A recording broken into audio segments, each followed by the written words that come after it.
الحمد لله رب العالمين والصلاة والسلام على سيد المرسلين وعلى آله وصحبه أجمعين أما بعد പ്രിയപ്പെട്ട ബഹുമാനമുള്ള സഹപ്രവർത്തകരെ, സഹോദരങ്ങളെ, സുഹൃത്തുക്കളെ,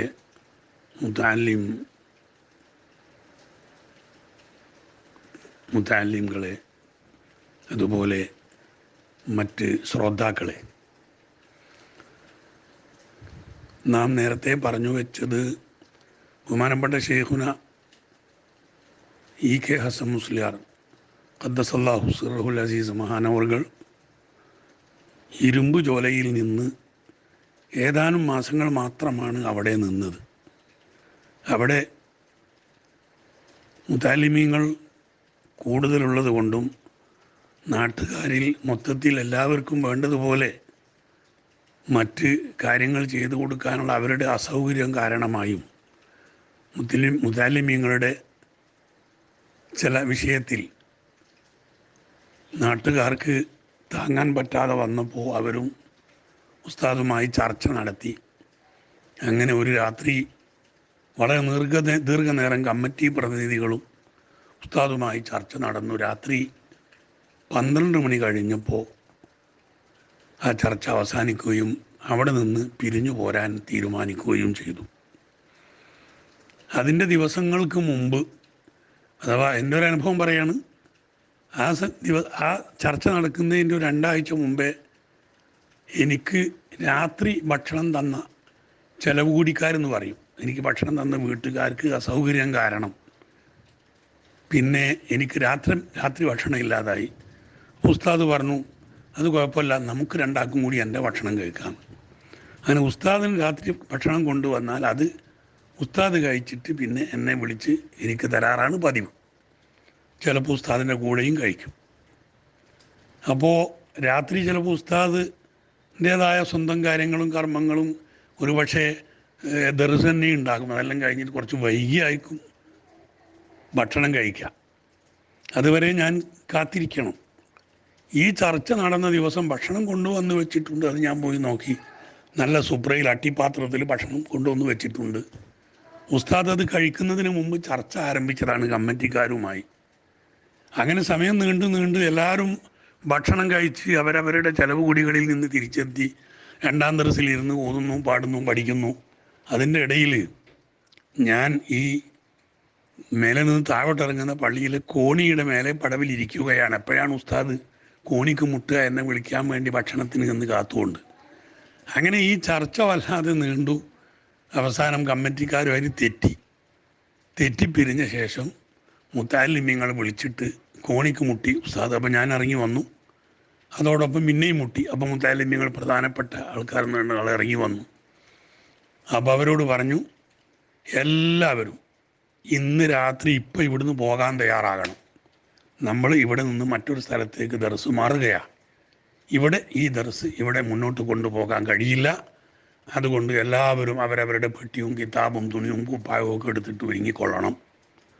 അതിൻ്റെ പുറമെ നിങ്ങളാരെങ്കിലും ഈ പുറത്ത് അവിടെ ആകെ ഉണ്ടായിരുന്നത് 2 or 3 ചെറിയ കടകളാണ്, ഒരു ചായക്കടയും സ്റ്റേഷനറി കടയൊക്കെ. അവിടെ ഇരുമ്പുവല, അവിടെ ആരെങ്കിലും കാശ് കൊടുക്കാനുണ്ടെങ്കിൽ പറയണമെന്നെല്ലാം പറഞ്ഞു.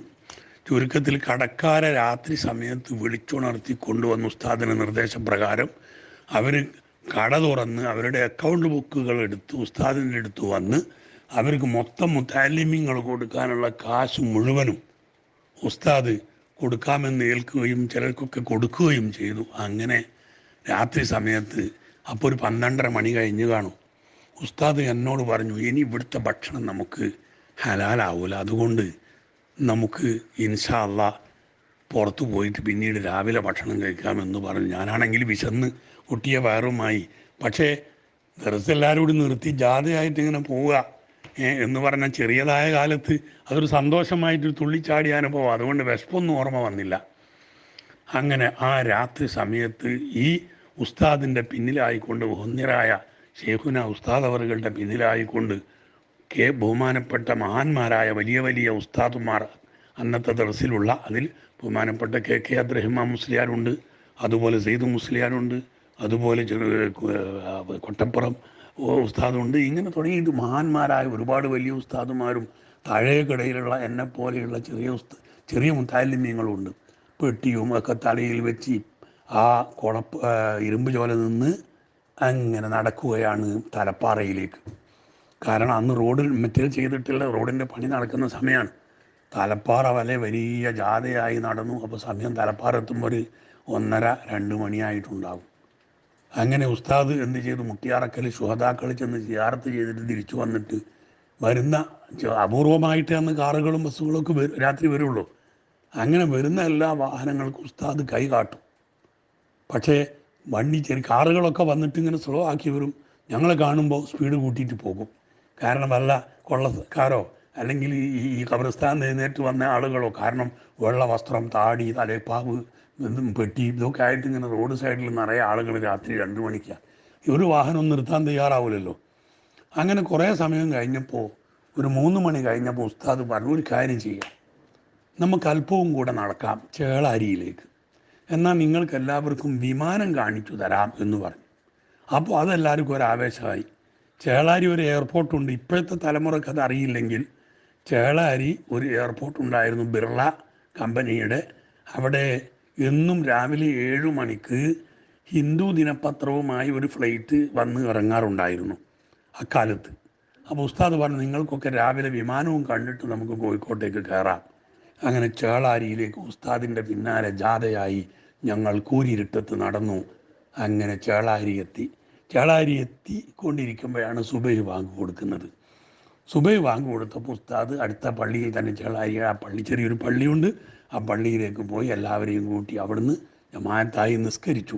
എല്ലാവരോടും എയർപോർട്ടിൻ്റെ ആ ഭാഗത്തേക്ക് പോയി നിൽക്കാൻ പറഞ്ഞു.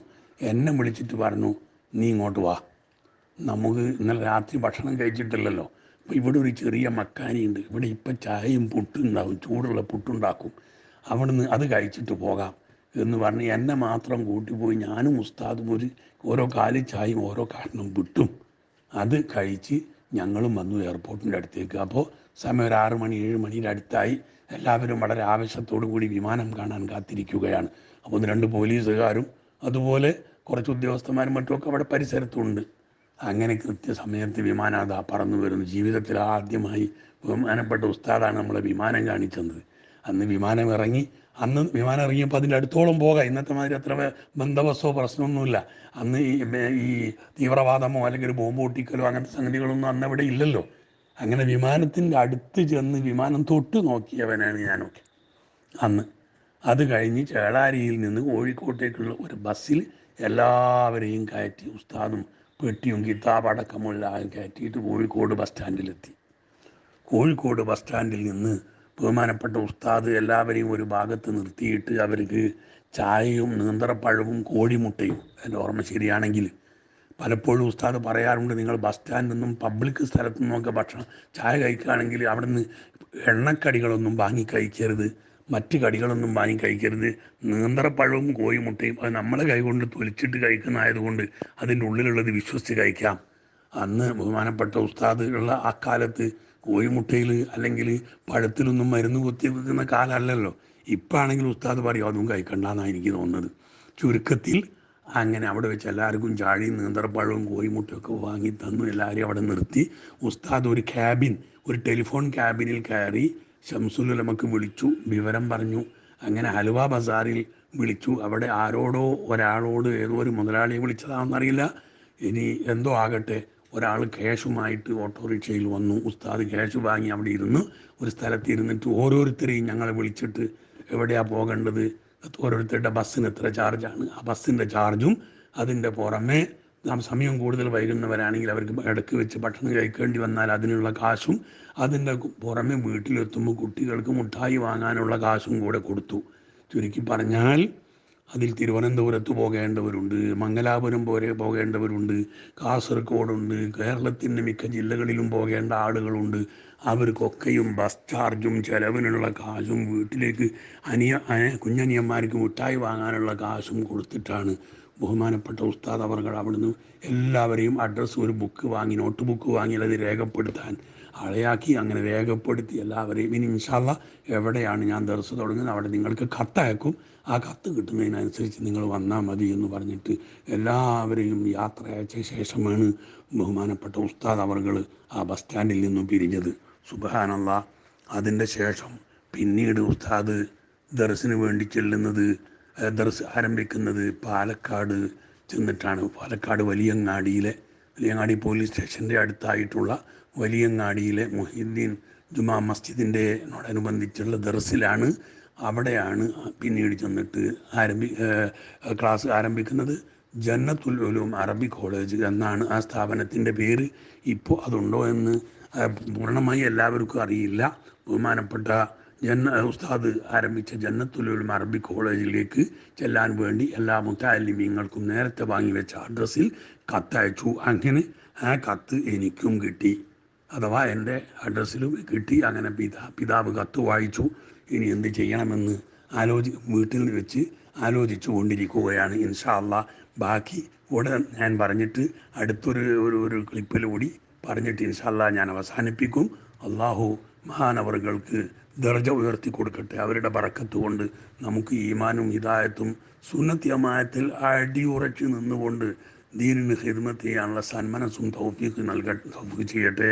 വആഖിറു ദഅവാന അനിൽ ഹംദുലില്ലാഹി റബ്ബിൽ ആലമീൻ.